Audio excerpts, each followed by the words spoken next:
हमारे इस पृथ्वीलोक या फिर इसकी उत्पत्ति के बारे में जो आज तक हमें बताया गया है कि किस तरह से ये पृथ्वी का निर्माण किया गया था, या फिर किस तरह से स्त्री और पुरुष का या फिर अन्य जीव जंतुओं का निर्माण किया गया था, किस तरह से बहुत सारी देव सत्ताएं व्यवस्थित हुई थी। हमें जो भी हमारी पृथ्वी या फिर हमारे लोक के बारे में बताया गया था, हमने वो मान लिया, लेकिन वास्तविकता कुछ और है और इस बारे में मैं आगे चर्चा करने वाला हूँ। ज्योति काल निरंजना जो कि परमात्मा की संतान थी, उनके और परमात्मा के बीच कुछ ऐसा कृत्य हुआ था जो शब्दों में नहीं बताया जा सकता है। वैसे अगर आप एक सतमार्गी होंगे तो आपको ये पता लगेगा कि जो काल पुरुष हैं और परमात्मा के बीच में कोई मतभेद हो गए थे, लेकिन वो क्या मतभेद हुए थे इस बारे में आपको नहीं बताया जाएगा, क्योंकि वास्तविक परमात्मा तो वैसे ही पूर्ण हैं और उनके होते हुए कोई मतभेद वगैरह कैसे हो सकता है, या फिर अगर कोई मतभेद हो भी गया है तो परमात्मा के होते हुए वो फलित कैसे हो सकता है, या फिर उसका विस्तार कैसे हो सकता है। ये एक बहुत बड़ा सवाल है। लेकिन ज्योति काल निरंजना के अलावा वास्तविक परमात्मा की और भी बहुत सारी संतानें हैं और वो सब अभी भी परम आनंद में रहती हैं और उन सभी के अपने अपने लोक या फिर अपने अपने डायमेंशन हैं। वैसे ज्योति निरंजना या फिर वास्तविक परमात्मा के बीच में जो मतभेद हुए थे उसे अगर मैं पब्लिकली बता देता हूँ तो अभी के अभी इस पूरे पृथ्वी लोक के जितने भी इंसान हैं जो कि काल निरंजन वाली सत्ताओं से निर्मित नहीं हैं, या फिर जिन जिन आत्माओं का निर्माण या फिर उनके पहले शरीर का निर्माण वास्तविक परमात्मा द्वारा किया गया था, अगर मैं काल पुरुष और वास्तविक परमात्मा के मतभेद को साफ साफ बता देता हूँ तो अभी के अभी उन्हें सब कुछ याद आ जाएगा।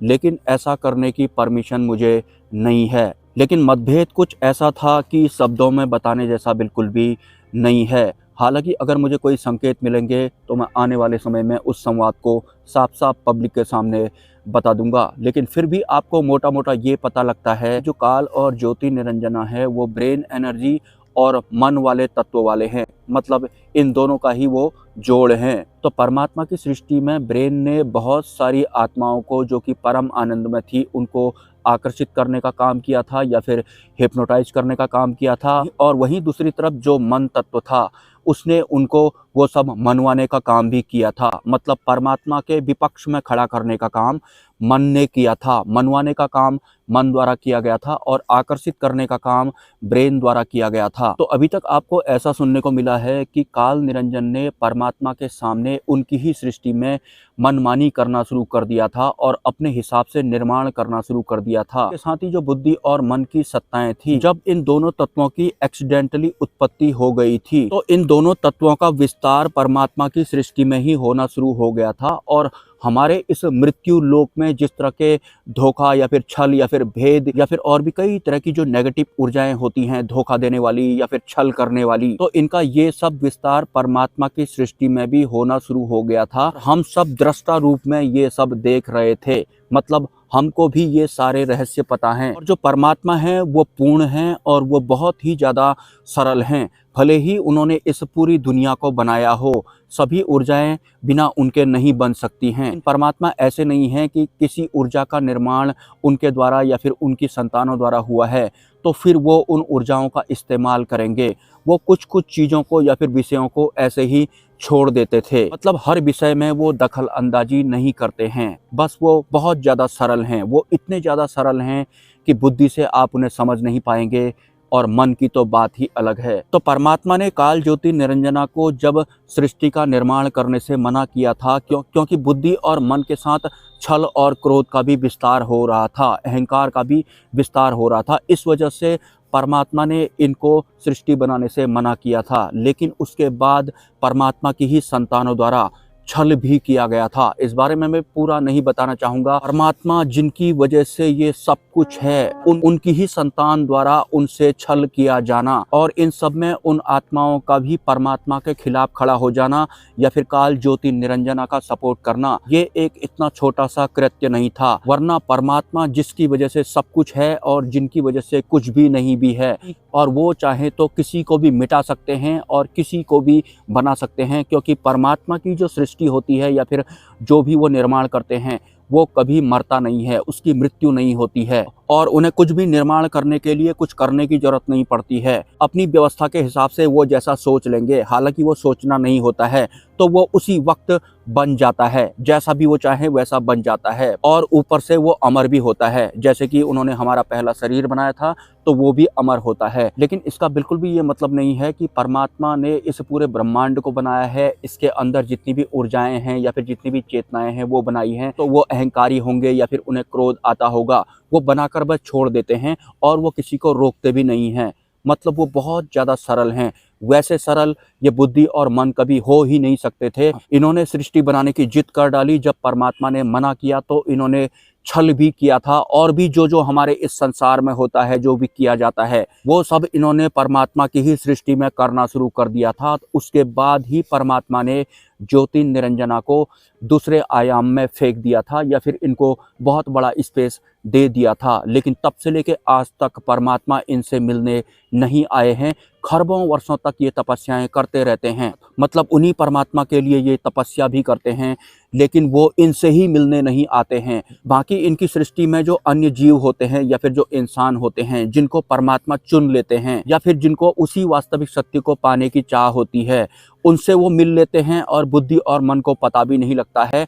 मतलब वो अपने बच्चों से, अपनी आत्माओं से तो मिल लेते हैं जो एक वक्त परमात्मा की सृष्टि में परम आनंद में रहती थी, लेकिन काल ज्योति निरंजना से वो नहीं मिलते हैं। और जो ये काल ज्योति निरंजना है, ये अहंकारी भी हुआ करते थे कि मतलब हमको भी ये सब करना है, क्योंकि बुद्धि के साथ साथ मन का निर्माण भी हो गया था और उसके बाद ये कुछ अलग ही हिसाब का कृत्य वहां पर करने लग गए थे, जैसा कि हमारी इस सृष्टि में चलता है। और परमात्मा जिनसे होकर इस पूरे ब्रह्मांड की ऊर्जाओं चेतनाओं का स्रोत निकलता है, लेकिन वो किसी के भी काम में कभी भी बाधाएं उत्पन्न नहीं करते हैं। लेकिन काल ज्योति निरंजना बुद्धि के घमंड में और अहंकार के घमंड में नई सृष्टि बनाने की जिद में इन्होंने छल करना भी शुरू कर दिया, क्रोध का इस्तेमाल भी करना शुरू कर दिया, और इनका ये मनमानी करने वाला कृत्य रुक ही नहीं रहा था। परमात्मा को सब कुछ पता था, लेकिन जब अति हो गई थी और कुछ ऐसा भी हुआ था जो कि शब्दों में बताने जैसा तो नहीं है, तो परमात्मा ने काल ज्योति निरंजना को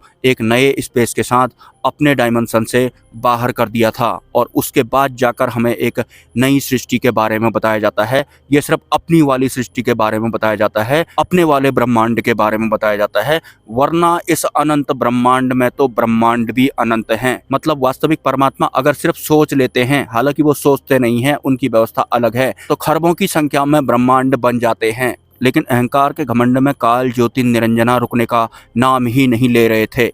वैसे हमारी इस सृष्टि में मानव का जो जीवन होता है, या फिर घर घर में जो मानव का जीवन होता है, भले ही वो स्त्री हो या फिर वो पुरुष हो, उस जीवन में वही वाला श्राप शामिल है जिस तरह का छल इन्होंने परमात्मा से किया था। परमात्मा के ही घर में जिनकी वजह से सब कुछ होता है, इन्होंने मैं और मेरा करना शुरू कर दिया था, या फिर अपना वाला बनाएंगे करना शुरू कर दिया था। और आप घर घर में आज देखिए, यहाँ भी मैं और मेरा चलता है, और अपना वाला बनाएंगे, हम अलग हैं, हमारा सब कुछ अलग है। ऐसा ही आम इंसान के जीवन में चलता है। जो ये सामाजिक लोग होते हैं, मैं उनकी बात कर रहा हूँ, कुछ इस तरह से श्रापित किया गया है। लेकिन परमात्मा एक्सीडेंटली उत्पन्न हुई अपनी संतान काल ज्योति निरंजना से मिलने नहीं आते हैं।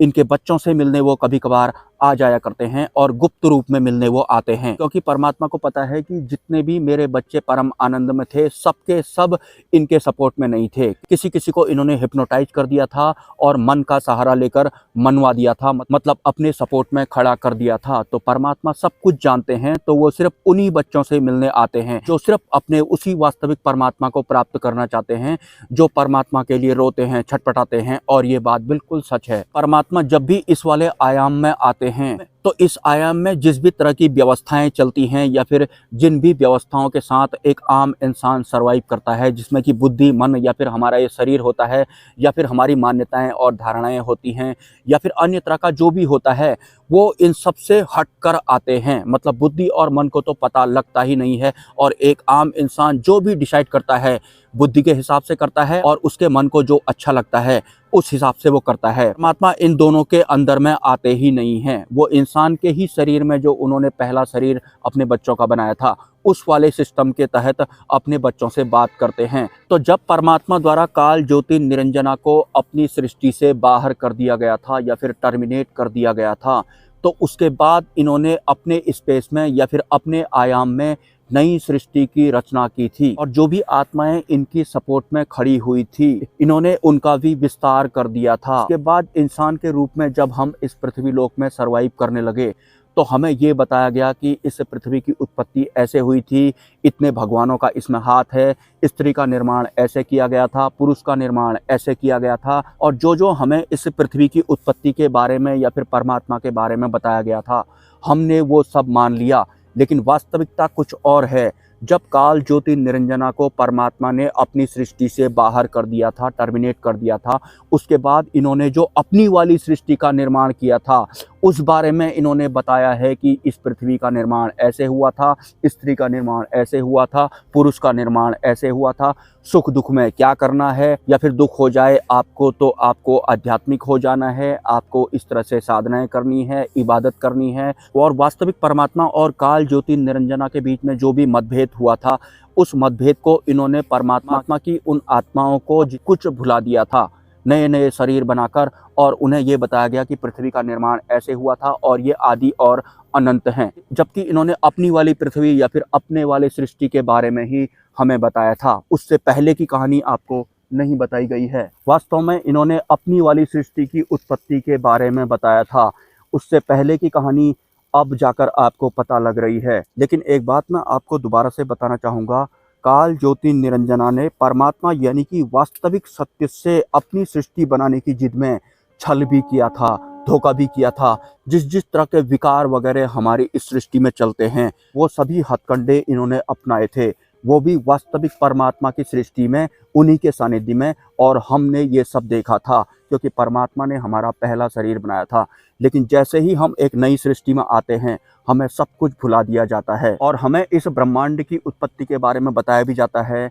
तो अपने वाले ब्रह्मांड की उत्पत्ति के बारे में बताया जाता है, उसे आदि और अनंत का नाम दिया जाता है। या फिर आप अगर किसी अन्य धर्म के भी होंगे तो ये सब बहुत सारे धर्म और इनके बहुत सारे भगवान भी इन्हीं के द्वारा बनाए गए हैं। एकमात्र मकसद होता है कि इंसानों को किस तरह से अपने अधीन किया जाए, इनको तरह तरह के आध्यात्मिक टेक्निक्स वगैरह दे करके, जबकि परमात्मा की सृष्टि में किसी भी तरह का कोई आध्यात्म होता ही नहीं था। परमात्मा की सृष्टि में तो हम इंसानों की जो ये इंद्रियां वगैरह होती हैं ये सब भी नहीं होती हैं, वहाँ तो वार्तालाप करने का तरीका भी बिल्कुल अलग ही होता है और बुद्धि और मन से बताने वाला भी नहीं होता है और समझने वाला भी नहीं होता है। लेकिन वास्तव में काल ज्योति निरंजना और परमात्मा के बीच में कुछ ऐसा हुआ था जो कि बताने जैसा बिल्कुल भी नहीं है। मैं आपसे बहुत पहले से बोलता आया हूँ कि जो वास्तविक परमात्मा हैं वो बहुत ज़्यादा सरल हैं, इतने ज़्यादा सरल हैं कि बुद्धि का इस्तेमाल करने की ज़रूरत ही नहीं है। बुद्धि तो बाद में बनी थी और ये मन तो बाद में बना था, और उसके बाद ही हम परमात्मा को भूले हैं और उसके बाद ही हमको किसी अन्य ही आयाम का वासी बना दिया गया है और हमें सत्य से वंचित रखा गया है। अगर हम वास्तविक सत्य जानना भी चाहते हैं तो हम इसी वाले ब्रह्मांड में ही रहने वाले हैं, क्योंकि हमें एक प्री प्लान्ड अध्यात्म भी बनाकर दिया गया है। इस विषय पर अभी मैं चर्चाएं जारी रखना चाहूँगा। मिलते हैं किसी नेक्स्ट वीडियो में। नमस्कार। आपको पता है मैं कहाँ पर खड़ा हूँ इस वक्त? वो नीचे देखो, लगभग 1000 फीट होगा क्या गाड़ियाँ चल रही हैं वहाँ पे, और ये जो बंदर है ना वो सब वहाँ पर बैठे हैं। तो मेरे पीछे बैठा हुआ है ये मोटा वाला बंदर, ये अक्सर मुझे मिलता है। ये सब वही बंदर हैं जो मुझे पहले मिला करते थे, 5 साल से मुझे हर रोज़ मिलते हैं, और ये बड़े टॉप की जगह में इस वक्त बैठे हुए हैं। दिखाता हूँ, ये देखो क्या जगह है यहाँ पर। अभी हट गए थोड़ा। वैसे ये बंदर पहले कहीं और थे, मैंने इनको बुलाया और ये उसके बाद वहाँ पर आ गए जहाँ पर मैंने ये वीडियो बनाया। मैं इसी तरह से बंदरों को बुलाता हूँ और मेरे साथ पे आ जाते हैं, मेरा टाइम पास भी हो जाता है और अच्छा भी लगता है।